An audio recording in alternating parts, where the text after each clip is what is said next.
with the cigarette, they have not taken a bath, तो बदबू आ रही होती है, तो कहते हैं मैं उनको बाहर निकाल देता हूँ, मतलब I just get them out because I'm so much distinct. तो वो कह रहे हैं कि आपकी grooming बहुत important होती है. जब आप पहले किसी के पास जाते हैं तो आप पूरी तरह से अपने आप को फिट करके, प्रिपेयर करके, ग्रूमिंग करके जाना है, क्योंकि आप अपने आप को पहले वहां पे सेल कर रहे हैं, क्योंकि आपका फर्स्ट इंटरेक्शन कस्टमर के साथ है, तो आपको अपनी ग्रूमिंग के ऊपर बहुत ध्यान रखना है. इसके अलावा आपको जो भी मतलब आपको सामान लेके जाना है, जो भी उसके लिए प्रिपेयर करके जाना है, प्रेजेंटेशंस है, कोई ऑब्जेक्शन हैंडलिंग है, वो सब making relationship with the customer. आप किसी न किसी तरीके से उनकी प्रॉब्लम को सॉल्व कर रहे हैं. If you are able to solve that problem, he will become your life time friend. Gaining respect from the customer, this is very important. अगर आप सॉल्व करते हैं तो आपके फ्रेंड बन जाएंगे. ओनिंग कंपटीशन प्रोडक्ट, मतलब you have to have your own product knowledge as well as the competition information. ये दोनों चीजें बहुत जरूरी. अगर आपको अपने प्रोडक्ट की नॉलेज नहीं है तो वो आपको बिल्कुल वो नहीं करेगा. सो बेसिक बहुत इंपॉर्टेंट है. The basics of the sales process is the presentation, features, benefit, demonstration of the product. तो क्या होता है कि पूरा सेल्स साइकिल में क्या इंपॉर्टेंट होता है? भाई customer sales price is the biggest concern, but a satisfying sales experience is ultimately the most important. Price एक कंसर्न है, लेकिन प्राइस के साथ में जो पूरा सेल्स साइकिल है वो कंप्लीट होना चाहिए. अभी इसके बारे में देयर इज अ मैकेंजी ने एक रिपोर्ट दिया है. What are the major reasons for failure? Lack of knowledge of own product and competition. तो सबसे पहला इंपॉर्टेंट पॉइंट है अपने प्रोडक्ट एंड कंपटीशन प्रोडक्ट की knowledge. Lack of business knowledge. आप जिस भी कस्टमर से मिलने जा रहे हैं उसका बिजनेस के बारे में आपको पूरा अंडरस्टैंडिंग होना चाहिए कि क्या बिजनेस में है, क्या कर रहे हैं. मतलब they want to know about themselves. जैसे आप डॉक्टर ऋषि के पास जाते हैं तो डॉक्टर ऋषि जानेंगे कि डॉक्टर सुमन क्या कर रही है, डॉक्टर दूसरे डॉक्टर क्या कर रहे हैं, कौन सा केस उनका बेटर आ रहा है, कहां पे उन्होंने सर्जरी की है, किस तरीके से उसको करना है. तो उनके बारे में आपको पूरी नॉलेज होनी चाहिए कि उनको कैसे आप एनहांस कर सकते हैं, उनकी न्यू सर्विसेज आप कैसे बढ़ा सकते हैं.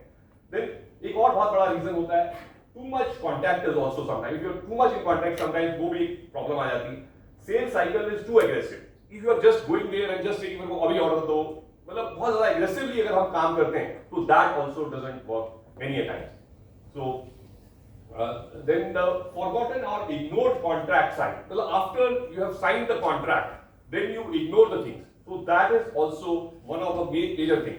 आपका कॉन्ट्रैक्ट जब तक पूरा नहीं है, जब तक कि आपका इंस्टॉलेशन नहीं हो गया, जब तक आपका पेमेंट नहीं आ गया, तब तक आपको कस्टमर के साथ में रहना है और उसको पूरा सपोर्ट करना है, क्योंकि उनका बैंक का लोन चल रहा है या जो भी चीजें हैं वहां से सब चीजें लेके कंप्लीट करना है. इनकंसिस्टेंट सेल्स टीम, कई बार आपकी सेल्स टीम बदल जाती है, तो वो भी एक रीजन होता है, आपका फेलियर का रीजन होता है. And then there is a slow response. Suppose you are not giving a proper response to your customer, too little contact, no help in optimization, no single point of contact. So these are the other regions of failures. So in a nutshell, आप जब भी किसी customer के पास जाते हैं, तो every interaction with the customer defines the moment of truth, and he keeps reposing faith in his sales team. You need to build a long-term relationship with the customer. You need to have a never say die attitude. आपको मतलब distract नहीं होना है. मतलब आप अगर 10 बार जा रहे हैं, 15 बार जा रहे हैं, कोई रिजेक्शंस हो रही हैं, you don't have to get worried about those. Just keep on going, because आपको अपना काम करना है. You should be the last man standing and perseverance. मैंने देखा है कि हमेशा जब आप बहुत हार्ड वर्क करते हैं तो कस्टमर आपको हेल्प करता है. So I will take you through the lot of stories of my book which I have written here. So what is sales? Actually, sales is one of the most important parts in any company. Because अगर आपका sales ही नहीं होगा, आपने Thomas Alva Edison, जिन्होंने की सबसे ज्यादा patents है जिनके नाम पे, जिन्होंने थाउजेंड्स ऑफ थिंग इन्वेंट किए हैं, तो उन्होंने कहा है कि if sales is not there I will not invent. He has invented a machine for parliament of US. और उसमें क्या था कि वो जैसे बटन दबाते थे यस या नो आ जाता था और इमीडिएटली आंसर चला जाता था. But parliament of US never wanted that thing, because उसमें क्या था, बहुत इजीली चीजें सेग्रीगेट हो जाती थी और क्लियरली उनके पास आंसर चला जाता. They wanted to debate, so they were never bought it actually. So he said कि I will never invent a thing which cannot be sold. So the sales is one of the major parts. If your things can see the light of the day, then only you should make those things. So sales, even Thomas Alva Edison, he was a great salesperson. Then I will tell you about certain stories of the loose connections. And basically, what is the loose connection meaning? Actually, I tell you this story. When I joined the company, I started my career as a service engineer in a company called Instromedics in Rajiv Nagar Avenue. So basically, there is a first call came from Deen Dayal Upadhyay Hospital. This is a very near Harinagar mein hospital hai. There is a Deen Dayal Hospital, and I got a call that my monitors are dead. So immediately they sent me. I just joined on that day. They said just go and see the problem. मैंने बोला मुझे तो कुछ भी मालूम नहीं है. Then I went to ICU. In ICU there is a lot of monitors. Everything. Whole patient is being covered with mask, ventilators, lot of ECG leads, lot of IV. So I got little worried and the monitor was not working. But what I could see that plug जो था वो निकला हुआ और plug को मैंने निकाला और उसमें सबको टाइट किया। तो पहला मतलब जो मेरा सर्विस का था वो मैंने देखा कि एक कॉमन सेंस जो होती है कि मतलब आपका वो पूरा मशीन नहीं चल रही थी और उन्होंने मुझे पहले ही आईसीयू में भेज दिया कि आपका मॉनिटर है, वहां पे पूरे लगे हुए सेंट्रल नर्सिंग स्टेशन लगा हुआ है। तो मैंने देखा कि वो यार किसी ने वो प्लग को ऐसे खींच दिया था और जिससे कि वो प्लग के अंदर से उसकी तारें निकल आई। तो मैंने उसको टाइट किया और वो चल गया।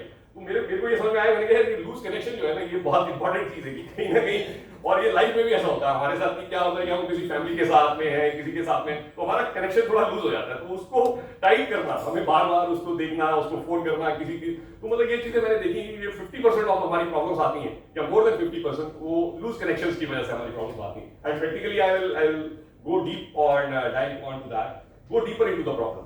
This also I will take you to the example. I was in Rajasthan. I was posted there as a service engineer, and the problem came from a customer and उसका electrosurgical एक pottery unit होती है जो एक surgery unit में लगती है जिससे कि कट करते हैं। जब पेशेंट के पहला कट लगाते हैं तो उसमें ब्लीडिंग नहीं होती क्योंकि वो कटिंग एंड कोगुलेशन दोनों कर देती है वो मशीन।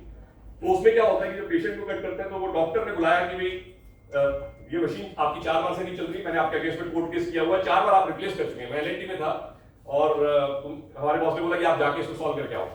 मैं वहां पहुंचा, रात को मैंने बस थी उस समय, रात को बस चलती थी, बस ली, सुबह पहुंचा मैं 7 बजे के आसपास, नहा धो के मैं 7, साढ़े 7, 8 बजे में पहुंच गया उनके क्लिनिक पे, उनके हॉस्पिटल में।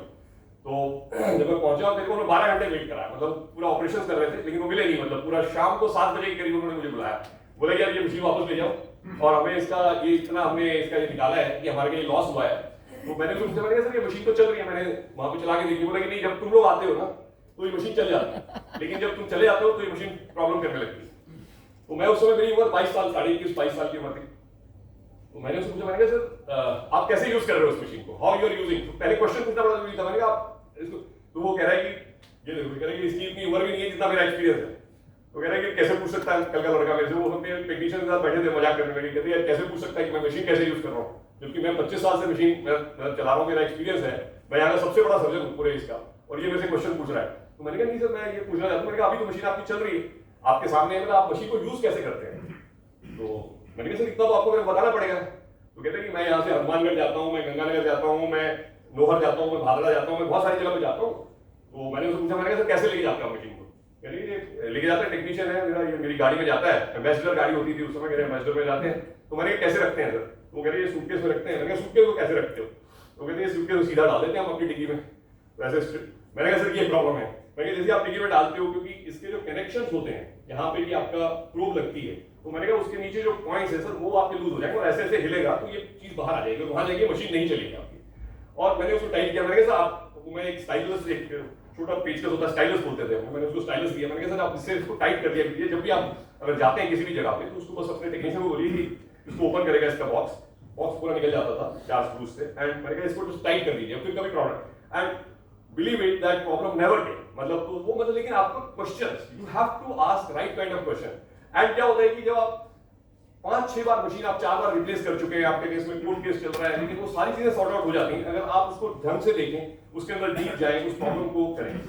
देन मतलब इसी टाइप की और भी स्टोरीज हैं, जैसे कि कन्विंस कन्विंस कन्विंस। तो मतलब आपका कन्विक्शन बहुत इंपॉर्टेंट। और बहुत सारे हॉस्पिटल्स हैं, जैसे कि मैं आपको एक एग्जांपल देता हूं, मैक्स हॉस्पिटल जो है उसका एग्जांपल है। This is the Max hospital and Max hospital wanted to buy a PACS.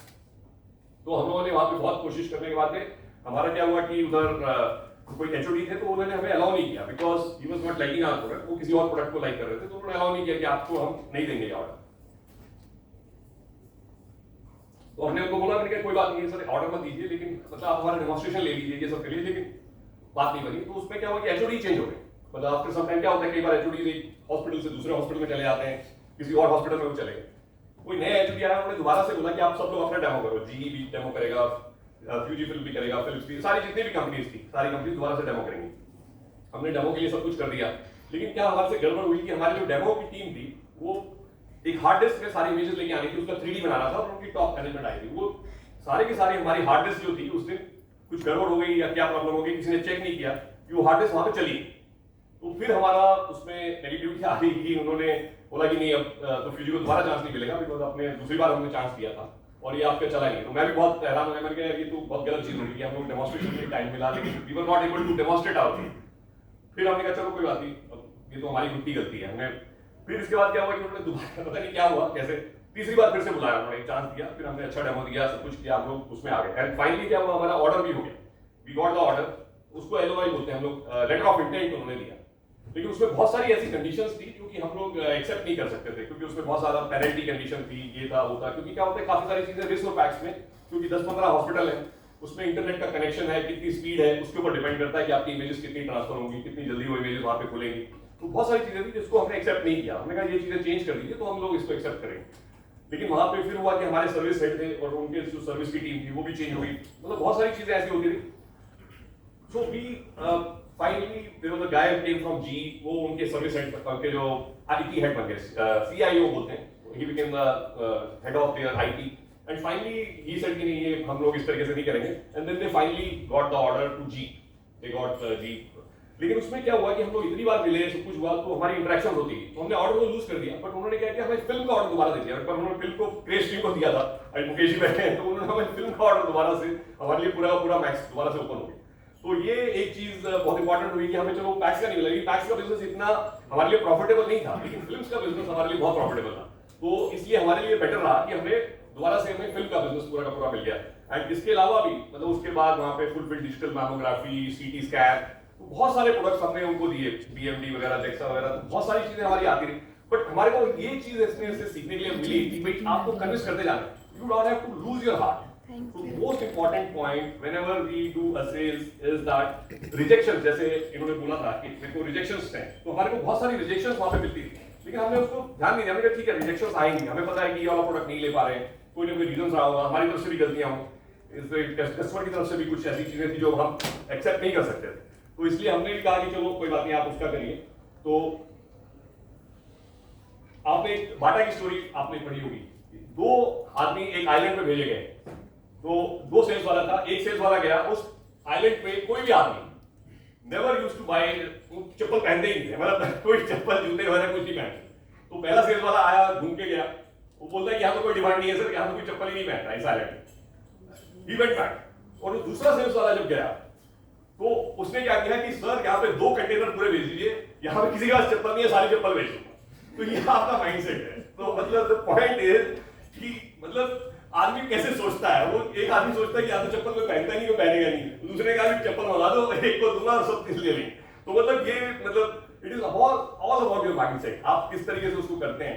और इसी तरीके से एक फनी स्टोरी भी है, एक डॉक्टर यहाँ पे बहुत बड़े कार्डियोलॉजिस्ट है, मैं नाम नहीं लेना चाहूंगा, तो मैं उनके पास गया, बहुत हम वेट करते थे उनकी, वो कार्डियोलॉजिस्ट थे और उनके पास वहां पे कार्डियक सीटी आया था। कार्डियक सीटी में basically non invasively we can do the cardiac angiography. तो उसमें क्या हुआ कि हम लोग उनके पास गए, हमने कहा सर हमारे को आधा घंटा चाहिए सर, आपको प्रेजेंटेशन देनी है। वो डॉक्टर साहब बोलते हैं कि आधा घंटा उसमें अपनी वाइफ को नहीं देता है, तुम क्या बात कर रहे हो यार, तो तुम्हें मैं आधा घंटा ना दूंगा, half I give you half an hour. तो मैंने कहा ठीक है सर, तो मैंने अपना बंद किया, मैं सर तो आपने 2 घंटे इतना टाइम हमें दे दिया तो बहुत है। तो मैंने अपना लैपटॉप बंद किया, मैं वापस आ गया, मैंने कहा ठीक है। तो मैंने बैठ मैं अभी कैंसर से आता हूँ बीच से, तो उन्हें अपना जो भी था मतलब करके फिर आ गया वापस, आधा पौना घंटा बैठा मेरे साथ और वो पूरा चाय वाय पी। तो मतलब आपको कई बार जो माहौल होता है ना उसके हिसाब से आपको एक्ट करना होता है। तो this is kind of a very funny story and hilarious story. तो उसके बाद इतनी दोस्ती है उनके साथ में कि वो कभी भी जा सकता हूँ, किसी कितना भी टाइम उनसे ले सकता हूँ। तो मतलब आपको को ब्रेक करना पड़ता है, you have to break that ice, you have to be presence of mind. अगर वो बोल रहे हैं कि नहीं कर सकते, मैंने कहा चलो सर फिर तो प्रेजेंटेशन मेरी कंप्लीट हो गई सर, मैं चलता हूँ, इतना ही काफी है सर, आपने 2 मिनट ले लिए, यही बहुत कर लिए। तो वो मजाक में कहते नहीं बहुत ज्यादा मजाक में ले रहा है, मैंने कहा नहीं सर मजाक में, मैंने कहा आप तो सर कितना टाइम दिया आपने, वही बहुत बड़ी बात है हमारी। तो उनको बहुत हमने प्रोडक्ट बेचे। तो it's all about your mindset, how you take the things.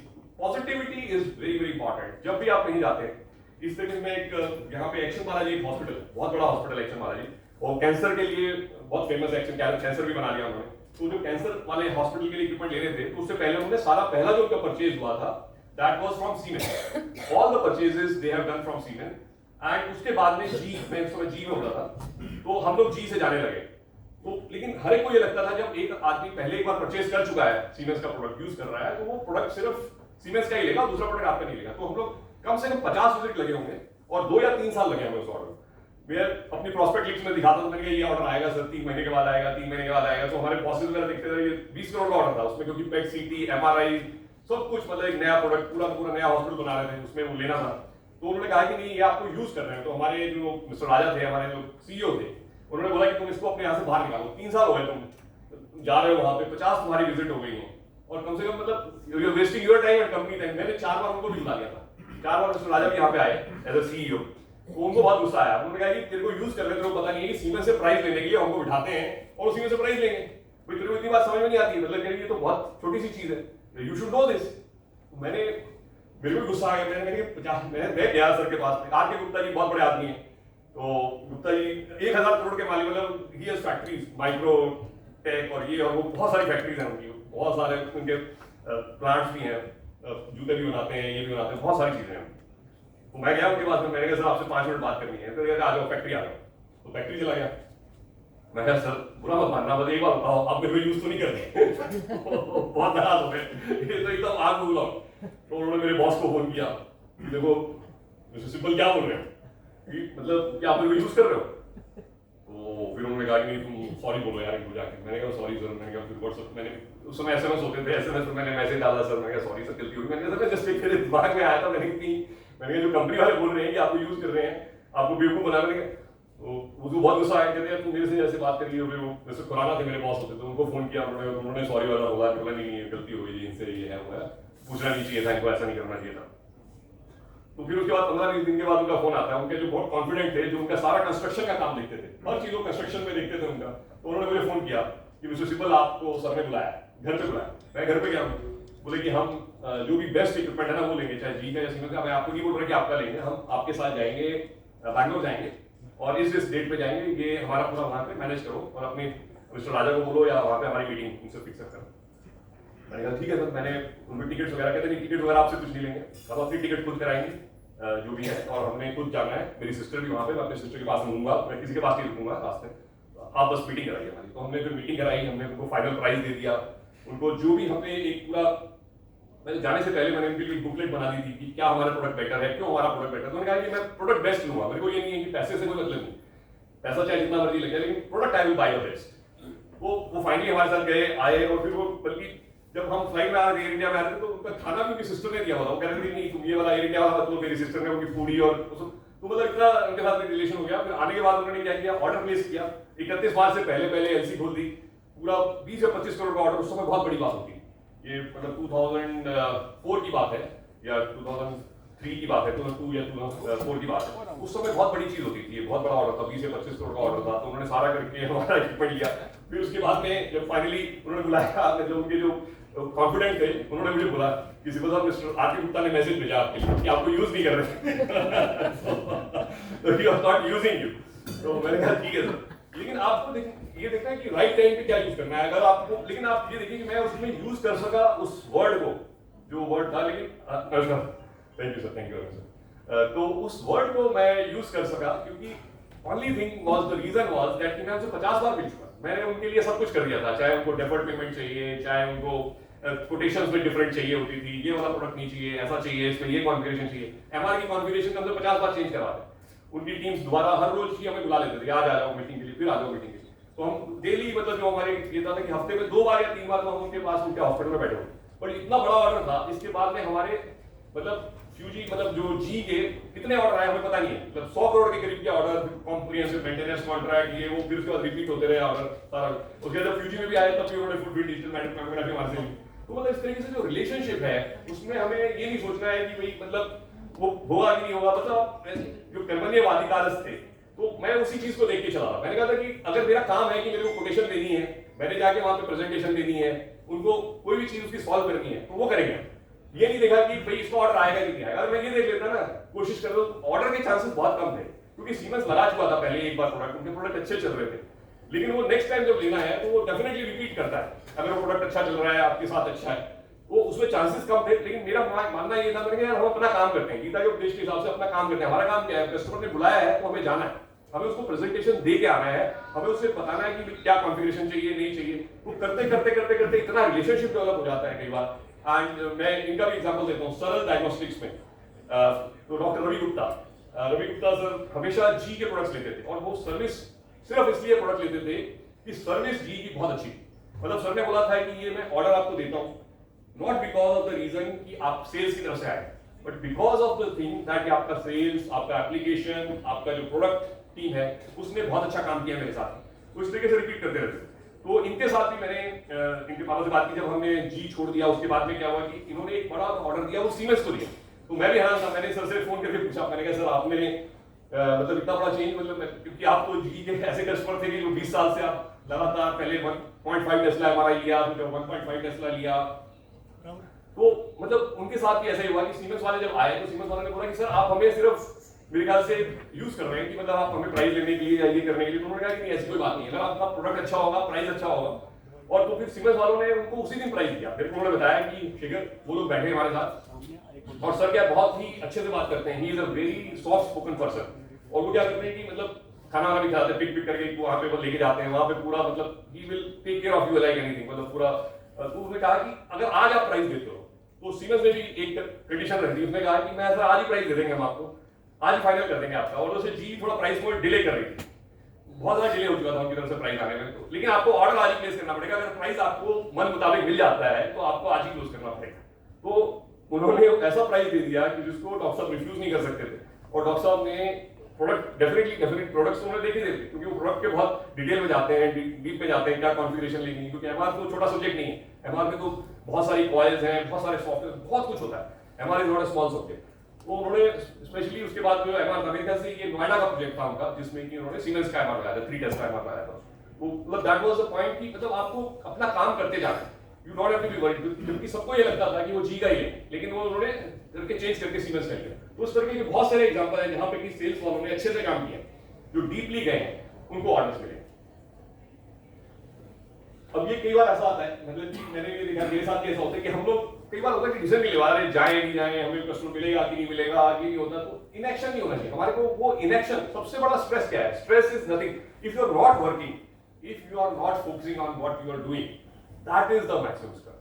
अगर आप अपना काम कर रहे हो ना तो स्ट्रेस खत्म कर, चाहे आपको रिजेक्शन मिल रही है, चाहे आपको कस्टमर मिल रहा है या नहीं मिल रहा है, लेकिन अगर आप उसको रिजेक्शन को नहीं ले रहे हो, और मैंने ये भी देखा, मैंने यहाँ पे बहुत सारे लोग बैठे हैं, मुकेश गुप्ता जी की स्टोरीज हैं, मैं राजेश टिकरवानी जी से भी मिलता हूँ, तो इनके साथ हम लोग मतलब ऐसे छोटे छोटे कस्टमर्स के पास चले जाते हैं, जो कहीं पे भी होंगे, गांव में होंगे, कहीं पे भी होंगे, जाएंगे कस्टमर के साथ ऑर्डर लेंगे और ऑर्डर लेके आएंगे, चाहे वो ऐसे रिजेक्शन मिले, कई जगह से मिलता है ऑर्डर, कई जगह से नहीं मिलता, लेकिन उससे कोई फर्क नहीं पड़ता, अपने काम करना है।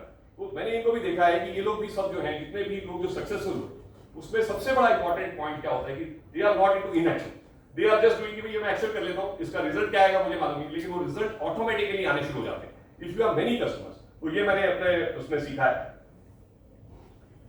तो मतलब जो मैंने मतलब इसमें इनएक्शन को दूर करने के लिए कि that I get up at 4 o'clock in the morning, do some yoga, मतलब and everyone is important that one should be prepared, you have to be prepared for your meetings. अगर आप मॉर्निंग में 4 या 5 घंटे अर्ली हैं तो मतलब आपको डिसिप्लिन आ जाएगा। और क्या है कि आपकी हैबिट कैसे बनेगी, अगर आप 4-5 दिन कर लेते हैं और 21 दिन के बाद तो ये आपकी हैबिट बन जाती है कि आप डिसिप्लिन में आ जाएंगे अपना।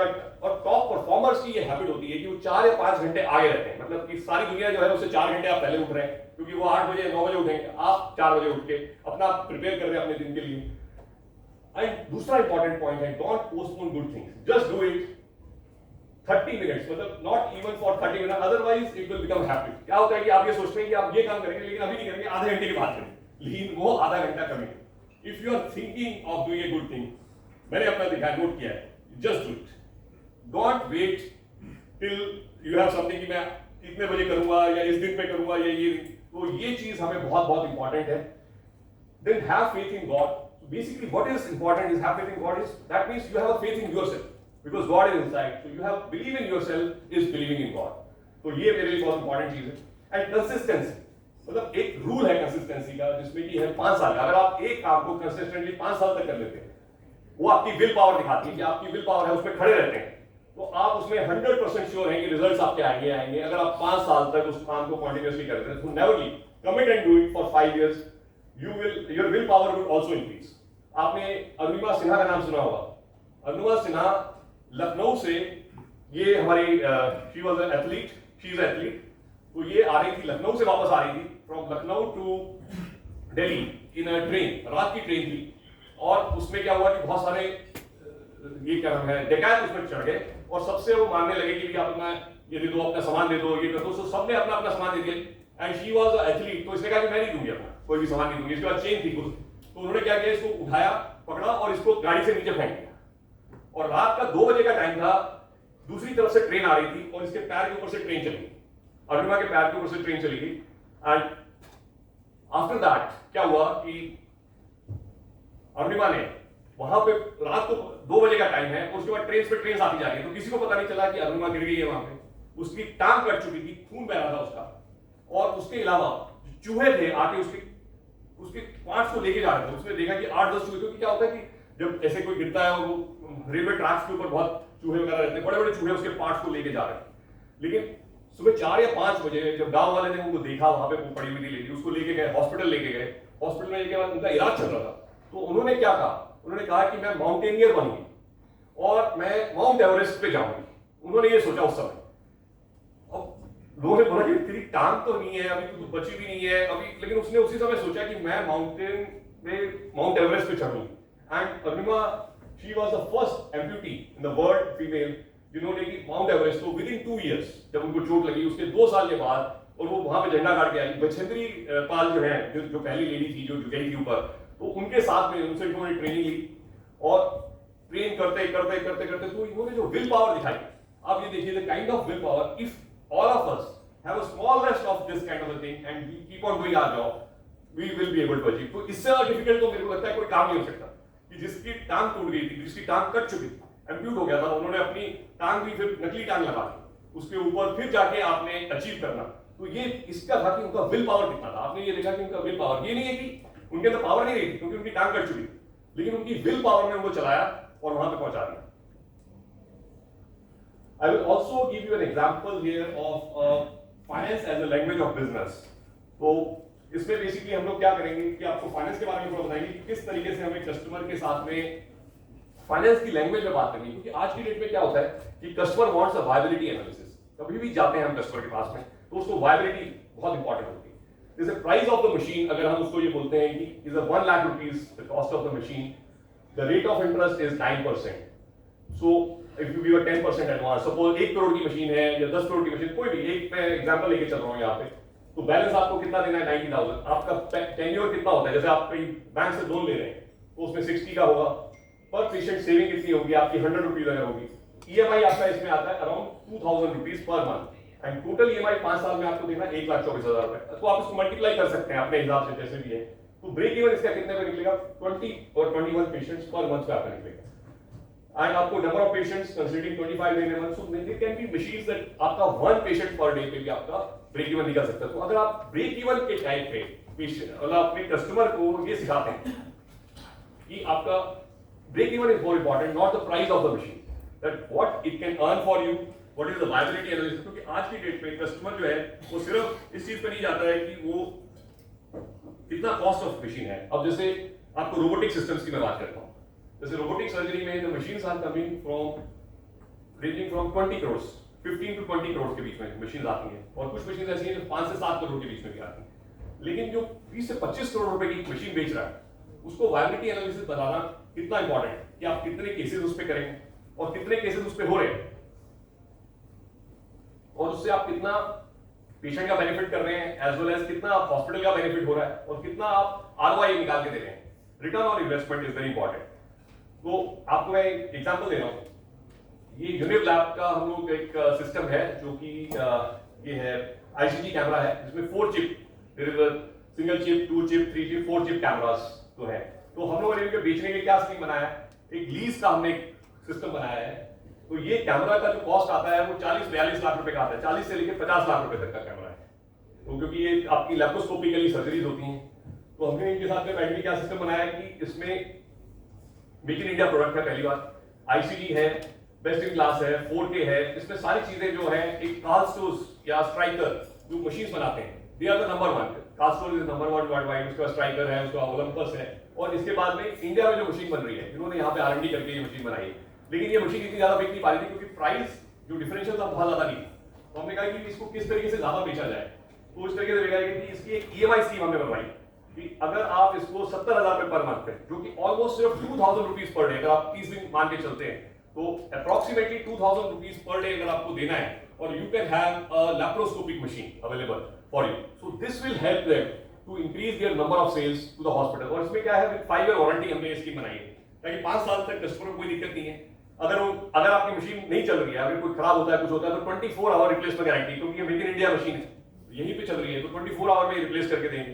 तो ये चीजें आप देखते हुए इस टाइप की हम अगर सोल्यूशन देते हैं कस्टमर को, कस्टमर के लिए बहुत बेनिफिशियल हो सकता है। और ये मशीन्स जो है टायर 2 एंड टायर 3 सिटीज, बहुत छोटी छोटी सिटीज में भी जा सकती हैं इस टाइप की मशीन। इसके अलावा जो हम लोग जैसे हम लोग अपना कंसल्टिंग भी करते हैं, तो बेसिकली हम लोग जैसे बड़ी ऑर्गेनाइजेशंस हैं, जब छोटी ऑर्गेनाइजेशन होती है तो उसमें सेल्स, सर्विस, एप्लीकेशन, मतलब सब एक ही आदमी करता है। जब मैं L&T में मैंने ज्वाइन किया था तो वहां पे मैं सेल्स भी करता था, सर्विस भी करता था, इंस्टॉल भी करता था, एंड उसके बाद एप्लीकेशन ट्रेनिंग भी खुद करके आता, क्योंकि क्या था, कंपनी बहुत छोटी थी उस समय। एंड जैसे जैसे कंपनी ग्रो होती जाती है, आपके नंबर ऑफ कस्टमर्स बढ़ते जाते हैं, तो अभी आपका देखते हैं कि इंडिया में जो है 70,000 हॉस्पिटल्स हैं, 70,000 hospital, there are so many equipments which are required. तो आपको सेगमेंटेशन बहुत इंपॉर्टेंट होता है कि आप अपने कस्टमर्स को किस तरीके से सेगमेंट करके देखते हैं। तो इसमें हम लोगों ने जैसे अपनी कंपनीज में private, government and corporate, so this kind of segmentation we have done, कि हम प्राइवेट को कस्टमर को थ्रू चैनल पार्टनर्स हम लोग देखते हैं कि किस तरीके से चैनल पार्टनर्स हम उसमें बना सकते हैं। गवर्नमेंट में हम लोग डायरेक्ट बिडिंग करते हैं, उसमें हमारा 90% मार्केट शेयर था। फिर कॉर्पोरेट कस्टमर्स में अपोलो, मैक्स, फोर्टिस एक्सेट्रा हम लोग थ्रू डायरेक्टली अपने कंपनी के थ्रू देखते हैं। तो बेसिकली इसको बनाने के लिए भी हमने न्यू टाइप की स्ट्रेटजीज, जैसे कि circle in charge strategy, then TI जो है अपना territory in charge, application and training strategy, तो इसमें हमको बहुत सारी चीजें हमने मिलकर बनाई जिस तरीके से हमने, और उसमें हमने अपने न्यू हीरो प्रोडक्ट्स को अपना इंट्रोड्यूस किया। देन बेसिकली हमने फोकस रखा, clear goals and fostering team work, which was very very important, and entrepreneur skills, अपने एम्प्लॉइज के अंदर एंटरप्रेन्योर स्किल्स जनरेट करना बहुत जरूरी होता है। क्योंकि क्या है कि अगर एम्प्लॉय बहुत ज्यादा बेचेगा तो आपकी कंपनी का फायदा है, तो उसके लिए जो स्कीम्स बनाते हैं कि भाई इसमें इसको इंसेंटिव मिलेगा, तो वो incentivisation schemes for the employees is very very important, ताकि उसको भी लगे कि अगर मैं बहुत ज्यादा काम कर रहा हूं तो मेरे लिए भी बेनिफिशियल हो रहा है। एंड आज की डेट में टायर 2 एंड टायर 3 सिटीज जो है वो काफी सामान खरीद रही है, बिकॉज क्या हो रहा है कि हर आदमी चाहता है कि उसका इलाज उसके घर के पास हो जाए, उसको दिल्ली नहीं आना पड़े। क्योंकि पहले क्या हो रहा था कि आपके स्टेट कैपिटल्स या ये बड़ी बड़ी सिटीज में ही सारा सामान जा रहा था, लेकिन आज की डेट में क्या हो रहा है कि जो सारा सामान जा रहा है वो tyre 2, tyre 3, even tyre 4 cities में भी जा रहा है, एंड वहां से सेल्स हम लोगों की ज्यादा आ रही है। तो उसको देखते हुए वहां पे भी आपको इंपॉर्टेंट लोगों को बिठाना है, तो इस तरीके से टेरिटरी इंचार्ज हमने बनाया। तो ये हमने जो फ्यूजी फिल्म की हमारी स्ट्रेटजी थी, सी थिंक प्लान डू अप्रोच की तरीके से हमने इसको बनाया था, एंड इंटीग्रिटी वाज डूइंग, मतलब बेस फॉर डूइंग एवरीथिंग। ये हमने उसमें सेगमेंटेशन किया अपना पूरा कि कितने हॉस्पिटल्स हैं, टोटल 70,000 हॉस्पिटल्स हैं, उसमें से कितने मेडिकल कॉलेजेस हैं, मतलब ऑलमोस्ट अभी इंडिया में there are 1000 medical colleges will be there, and 1000 medical colleges में 1 लाख बच्चा प्रिपेयर होगा, एमबीबीएस करेगा। नेक्स्ट आपका 10 इयर्स या 7 इयर्स के अंदर आपके पास 10 लाख न्यू एमबीबीएस स्टूडेंट्स आएंगे। तो आप ये देखिए कितनी बड़ी मार्केट है, वो लोग कितनी जगह पे नई चीजें खोलेंगे, वो एमबीबीएस स्टूडेंट्स हैं, अपने हॉस्पिटल्स खोलेंगे, अपने क्लिनिक्स खोलेंगे, और छोटी छोटी जगहों पे 10 लाख स्टूडेंट्स जो है वो एमबीबीएस करके बाहर आएंगे in next 7 to 10 years of time. It's a big opportunity, and medical colleges themselves are a very big buyers for us. State government district hospitals, more than 1000 plus जो है वो district hospitals हैं। Central government के बहुत सारे army के hospitals हैं, railway hospitals हैं, HLL हैं, ह्यूज हॉस्पिटल्स आ रहे हैं। एंड उसके अलावा जो मेन हमारा जो बिजनेस है वो 50 to 100 बेडेड हॉस्पिटल है, जो कि 12,000 हॉस्पिटल है, जो 50 से लेकर 100 बेड के बीच में, ये प्राइवेटली रन हॉस्पिटल्स हैं। एंड देन कॉर्पोरेट हॉस्पिटल है जो कि 750 से 1000 के बीच में, ये वाला हॉस्पिटल है। तो ये पूरा सेगमेंटेशन जो है हमारे हेल्थ केयर के हिसाब से ये है कि कितने कितना होता है। और इसमें हम लोग अप्रोच जो लगाते हैं, मैंने इसमें बहुत इंपॉर्टेंट अप्रोच, कोई भी कंपनी है उसमें गार्डियन अप्रोच होती है, दैट आप किसी को भी एक रिस्पॉन्सिबिलिटी देते हैं। Suppose you are in a company, so you give a one responsibility and accountability of that subject. Suppose आपकी एक टीम है, तो उसमें क्या है कि सपोज द पर्सन एक्स और संजीव इज देयर, तो संजीव को आपने बताया कि आपको इस प्रोडक्ट का पूरा ओनरशिप आपको लेना है, उस प्रोडक्ट की पूरी ओनरशिप आप उसको दे देंगे, पूरी रिस्पॉन्सिबिलिटी देंगे, और उसमें उसको एज अ गार्डियन बनाएंगे उस प्रोडक्ट का। तो ये एक सीईओ के लिए क्या गार्डियनशिप मॉडल है, this I taken from NMDC group. तो उसमें क्या मॉडल उन्होंने बनाया है कि आपके लिए सबसे इंपॉर्टेंट क्या चीज है, शेयर होल्डर्स मनी, जो शेयर होल्डर का मनी है वो ज्यादा बढ़ना चाहिए, कस्टमर का इंटरेस्ट उसमें रहना चाहिए, जो कस्टमर को आप प्रोडक्ट दे रहे हो, एम्प्लॉय का इंटरेस्ट होना चाहिए, कम्युनिटी एंड सोसाइटी का इंटरेस्ट होना चाहिए, ये सीईओ का वो है। तो इसी तरीके से ये 4 पिलर्स हैं एक तरीके से, एंड इसी तरीके से पिलर्स आप अपनी हर टीम मेंबर के बना सकते हैं। हर एक मेंबर को एक रिस्पॉन्सिबिलिटी होगी और वो उस डिफाइंड टेरिटरी का या उस प्रोडक्ट का गार्डियन होगा, वो गार्डियन ऑफ दैट प्रोडक्ट होगा। तो उस प्रोडक्ट के अंदर उसकी जो भी डिफाइन आप कर सकते हैं कि क्या उसमें प्रॉफिटेबिलिटी आएगी, कैसे वो कस्टमर के पास जाएगा, कैसे वो अपने और एम्प्लॉइज का इंटरेस्ट ध्यान रखेगा और कैसे वो हेल्प करेगा टू द पेशेंट। तो ये सारी चीजें जो है आप उसके केयर में डाल के उसको as a guardian of that product बना सकते हैं। तो ये स्ट्रैटेजी जो है इससे ग्रोथ बहुत जल्दी आ सकती है। अगर आप उसको गार्डियन बनाते हैं कि आप इस प्रोडक्ट के गार्डियन हैं, आप इस टेरिटरी के गार्डियन हैं, या आप इस चीज के लिए पूरी तरह से रिस्पॉन्सिबल हैं, तो आप क्या कर रहे हैं, उसके अंदर फेथ डाल रहे हैं और एक तरीके से उसको रिस्पॉन्सिबिलिटी दे रहे हैं और वो उस बिजनेस को आपको बढ़ा के देगा। ये बहुत बहुत इंपॉर्टेंट मैंने टेक्निक अभी पढ़ी है। Branding. So branding is a most important thing. अगर आप कोई भी बिजनेस करते हैं तो आपकी कैसी ब्रांडिंग होगी। जैसे कि हम लोग, ब्रांडिंग इज नॉट मियरली ए लोगो, एक लोगो नहीं, it builds identity, trust and recognition. कि जैसे ही आप उसका नाम सुनते हैं तो आपके मन में क्या आता है, क्या भावनाएं आती है। Strong brands grow faster and charge the premium prices. तो ये एक बहुत इंपॉर्टेंट चीज है कि स्ट्रॉन्ग जो ब्रांड्स होते हैं वो फास्ट ग्रो करते हैं। जैसे कि आपने